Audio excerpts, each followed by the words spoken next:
پیمرا نے تحریک انصاف کے سربراہ عمران خان کی اداروں اور اہلکاروں کو سنگین نتائج کی دھمکیوں کا نوٹس دیتے ہوئے ان کا خطاب لائیو دکھانے پر پابندی عائد کر دی ہے۔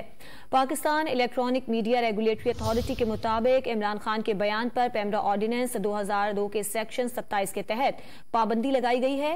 پیمرا نے اپنے نوٹیفیکیشن میں کہا ہے کہ عمران خان اپنی تقریروں میں اداروں پر مسلسل بے بنیاد الزام تراشی کر رہے ہیں، نفرت انگیزی پھیلا رہے ہیں اور مسلسل اداروں اور افسران کے خلاف اکسا رہے ہیں۔ عمران خان امن عامہ کو خراب کر رہے ہیں۔ نوٹیفیکیشن میں عمران خان کے F9 پارک میں خطاب کا حوالہ دیتے ہوئے کہا گیا ہے کہ عمران خان کا خطاب آئین کے آرٹیکل 19 کی خلاف ورزی ہے۔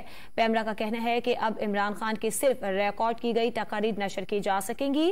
چیئرمین PTI کے ریکارڈ شدہ خطاب مؤثر مانیٹرنگ اور ایڈیٹوریل کنٹرول کے ساتھ نشر کیے جائیں گے۔